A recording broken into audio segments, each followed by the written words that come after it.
we're hashing it up.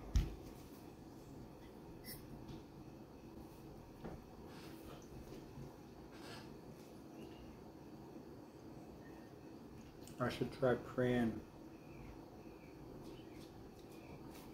over the food. Gotta get back into that stuff.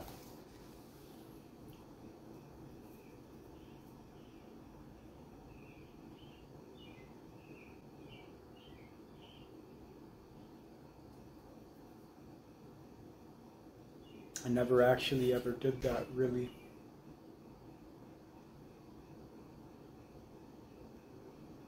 I was always saying prayers for other things during those times.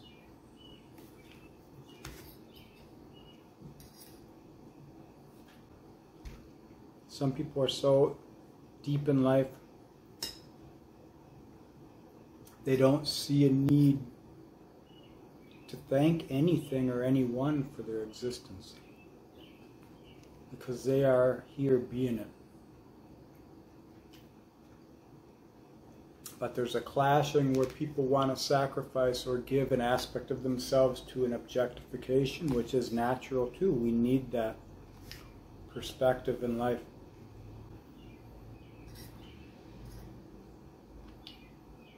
There's a dynamic in between those polarities.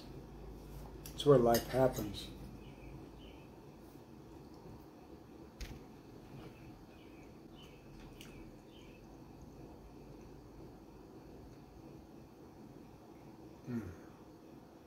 My daughter doesn't want to eat meat, and that's okay with me. She can do what she wants. I do share my perspectives with her. She's going to do what she wants anyway, so. And I wouldn't have it any other way. Because it only takes a few mistakes before people course correct and they learn.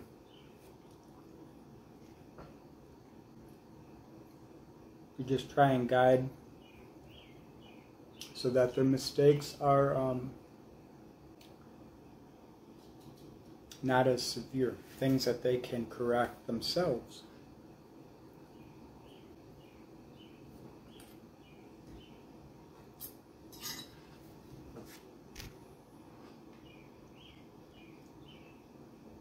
Me, I'm bringing spirit to form. I need meat. Some people are here for something.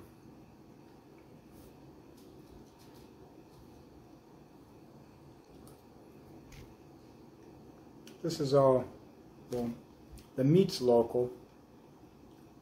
Potatoes are from Wisconsin. Broccoli, I have no idea. It's supposed to be local. The eggs are from an Amish farm. So it's pretty healthy. I think the pepper is clean. The turmeric, the cayenne, the whatever else I put in. I don't even know what I put in this stuff. I put some Celtic sea salt in the meat.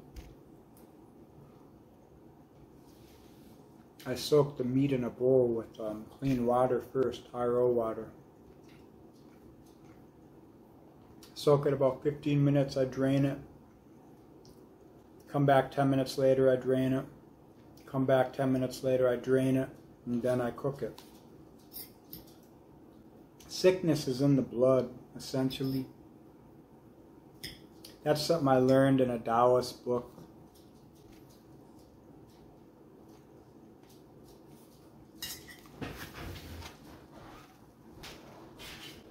See if I got it on here.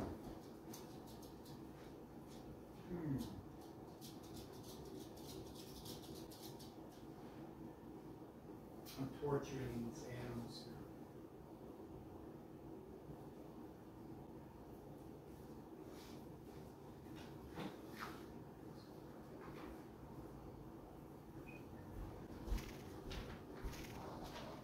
I'm big on this man's Tao. Dr. Stephen P. Chang, T. Chang.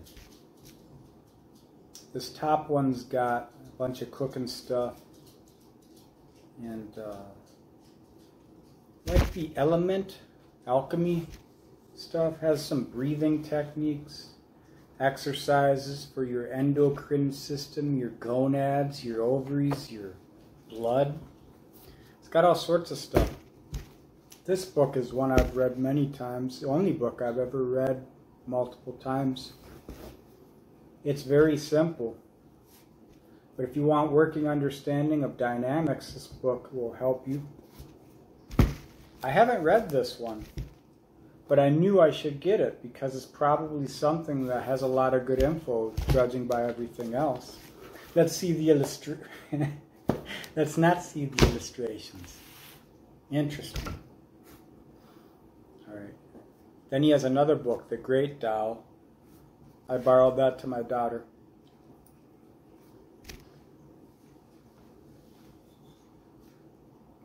It's a good introductory book for Taoism.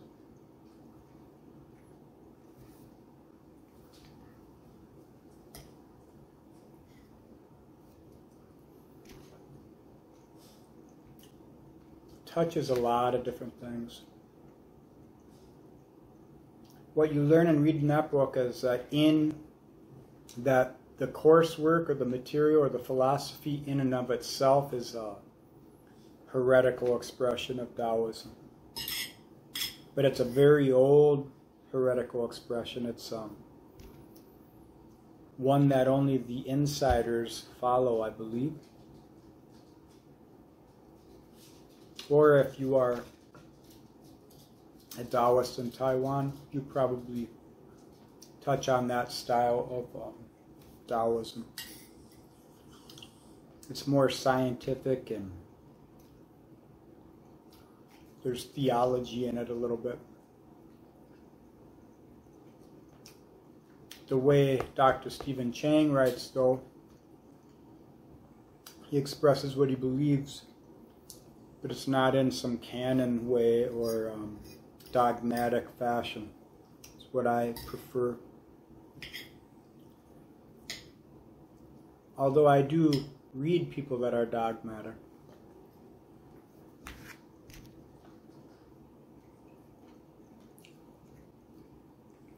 There's just too many ways to be in this world. Why settle on one person's expression as the only one? And why not just take them all in, pick and choose, and then make your own hash? Look at this baby. This is a 3-pound plate of hash here.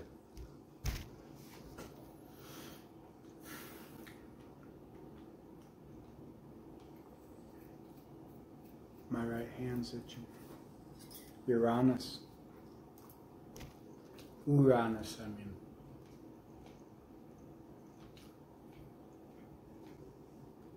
If I ever have a son, I'm going to name him Uranus.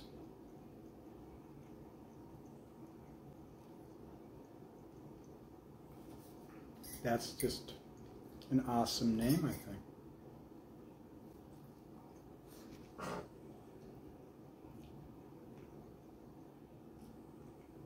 And then if enough people name their kids Uranus,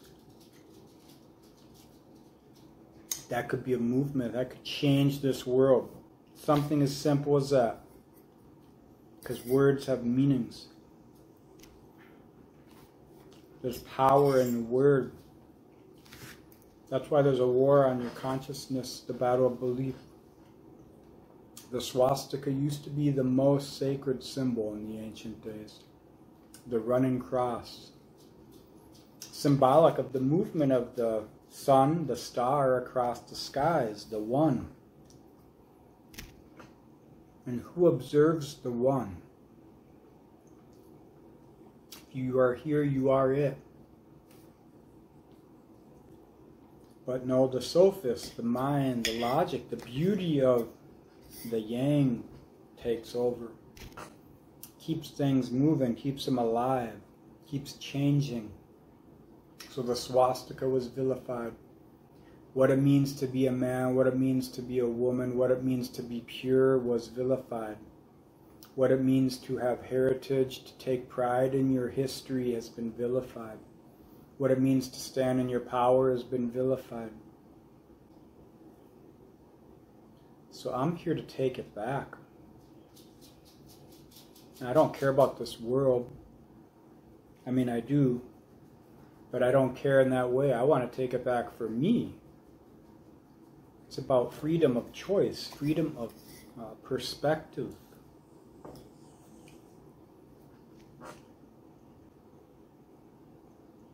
Those who live in the myopia of a paradigm, all they can do is grab. So naturally they're going to want to hold you from growing, from being who you are, what you could be. And that's nothing bad on them. By you resisting, you are breaking them free. You are showing them. You are giving them a reason to be who and what they are, so that they can work through that and digest what it is so they can become who they might be. That's how I see it.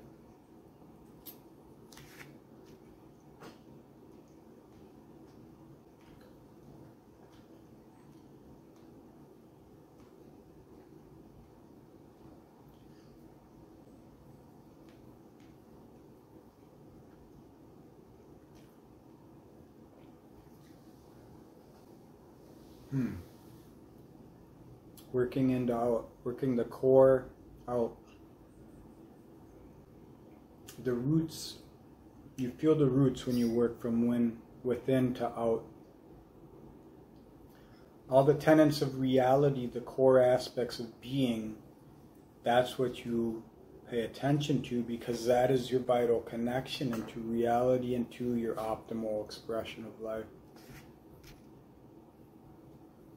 When we fall into the emotions, it's because we have had the luxury to know what they are, to feel into them. But as in life, the ebb and flow, when the waves crash, that's you being. And you can't crash if you're holding up an icon of something else. And you learn that. I learned that.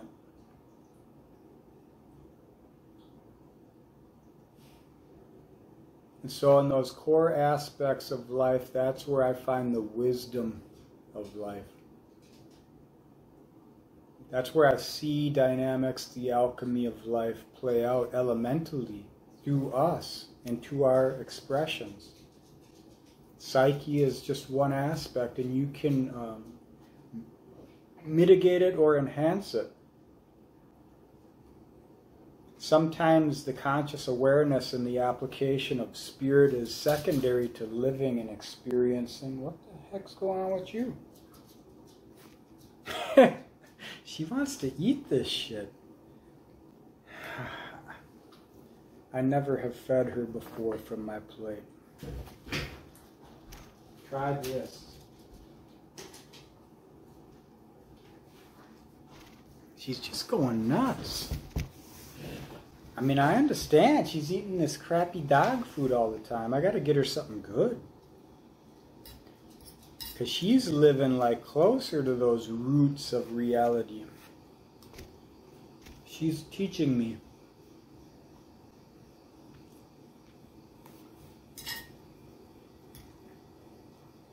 Control.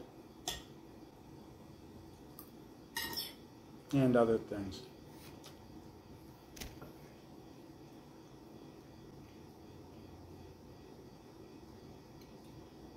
So all the Taurus things, that's my thing. That's where I live. That's where I bring spirit to form, to square into Leo. And you are like that in ways too. Because I'm a 7th house sun, I can say it in the 7th house way. It's more objective, it's a balanced perspective, it's Libran.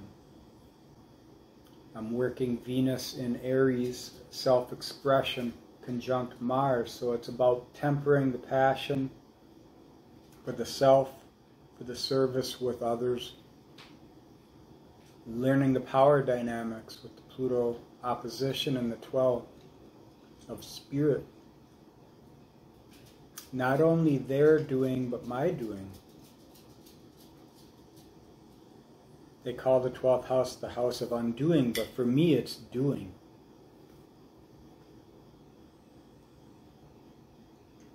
I have my North Node there.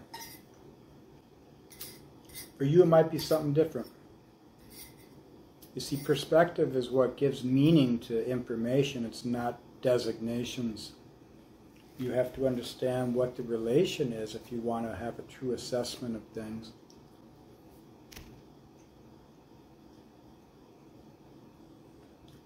And by true, I mean something you can speak in a communal logic objectively. Because everyone has a truth. And we spend our lives trying to figure out what the words to it are. And then we stumble into things and we get choices. And we get caught in our feelings because we're not applying the fire.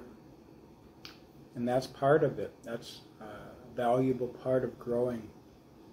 It's the disempowerment of the dark night type stuff, the shadow stuff, where the power is taken from you in Scorpio, 8th house stuff, transmuted as released through the digestion and the processing of your own inner stuff.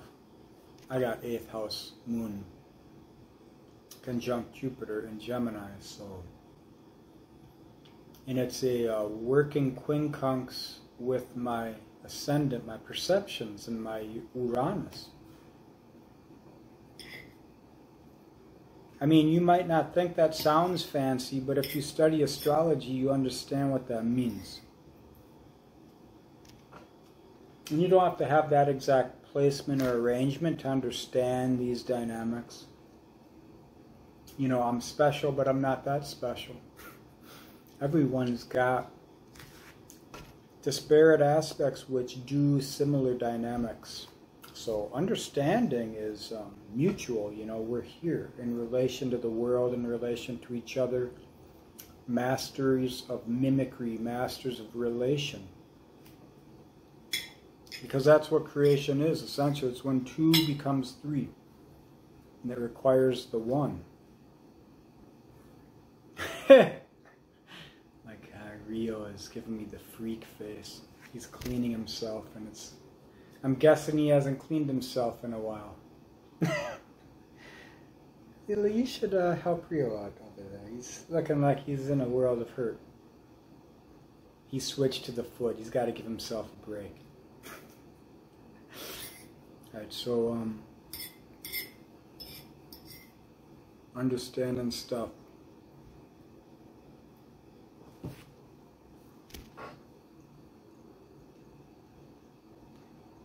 Let's speak Taurus for a second. To be joyful, you gotta do joyful. What brings you joy? Do that. What do you have to release in order to do more of that? How can you work that into your life and your schedule? Are you capable of grinding for 30 days, putting yourself into everything you do? And by everything, you're including the things that you want to do, the things that break you away from loops into new expressions, new cycles of being. Get down. No.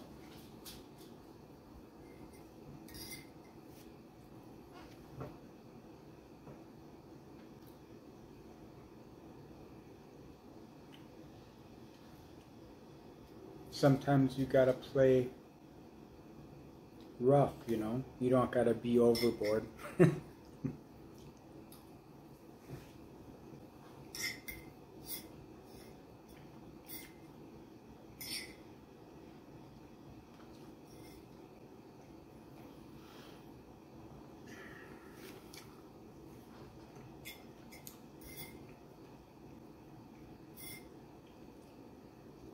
And you should use your creativity to come up with your own ways of doing things. If you want to get back in shape but you got an injury, then do something you can do. What can you do? Maybe your legs are messed up, do upper body. If your upper body's messed up, do your legs. If you don't feel like doing that, then do a walk. If you can't do a walk outside, walk around the house. If you want to carry things while you walk, do that. If you just want to clean the house or reorganize it or change it, just get in the body, get moving, make something into a ritual. Who cares what other people think? And then as you do it, you start to come up with different stuff and you start to add a little bit here and there. And then by the end of the year, if you could just stick with 30 days, that turns into 365 and you're doing all sorts of different things. You might be not, or might be not. You may not be doing anything to brag about, but if you can brag to the self that you weren't doing anything prior year, you know. Maybe you didn't know anything about astrology, now you know how to learn to map it, to decode things. Maybe you didn't know yoga, but now you know how to do all this stuff. I don't know. Maybe pranayama, maybe you just focused on your breathing and mastering that. You know, that's untapped. The Wim Hof thing is just one expression of breathing. Maybe you like to eat good food, we'll learn how to cook.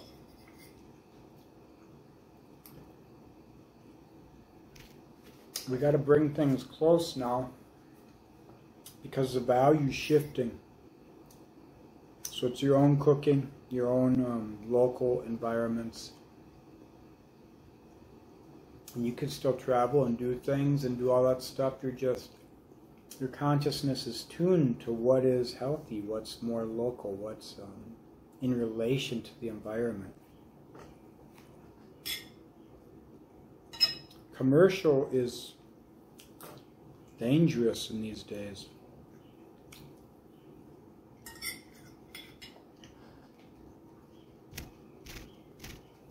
The world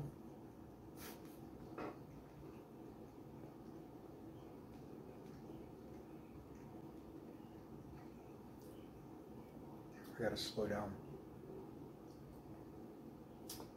The world's going through an overhaul, it's changing. If you're connected to that, the shake is more powerful. That goes for food. In any consumption, that's why getting in your own creative flow is an ideal way to safeguard yourself and anchor you into a reality point where the roots can connect with your heart and give you a new expression in this life. Because the world needs conscious people. That's the only currency that's valuable in this time, is your awareness. So don't feel bad about the shit that's going on. Become aware. Find the languages that can speak to you multivalently. That can give you reference points and scale so that when you're assessing information, you're not tuned into the calibration of one perspective. Generally, there are many perspectives, many societal perspectives, and we have to find what those are and where the important points are for our conscious awareness to be in resonance, where it needs to be. And you need the reference of the self first, so that's why the Taurus stuff, North Node, still here, Uranus, going to be here a while, Jupiter here.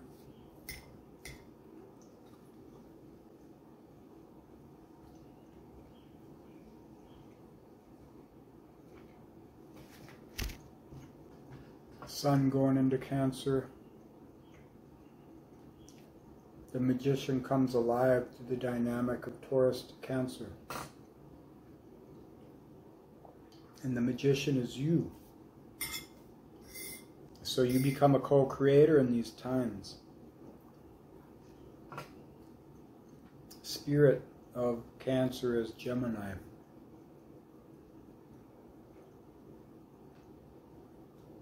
The 12th house, the 3, the creative principle.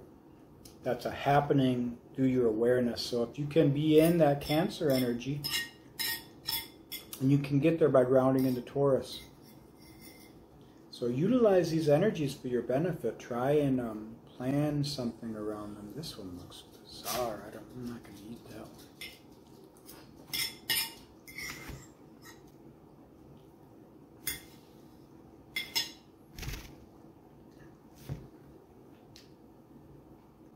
If you do anything, that's a wise investment.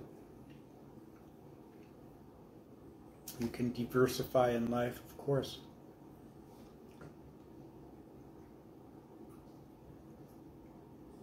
But diversification is awareness, awareness is perspective, and perspective is scalability, it's connection in all the meaningful ways of life. So, alright, that's all I wanted to say. Thanks for watching, listening, and being.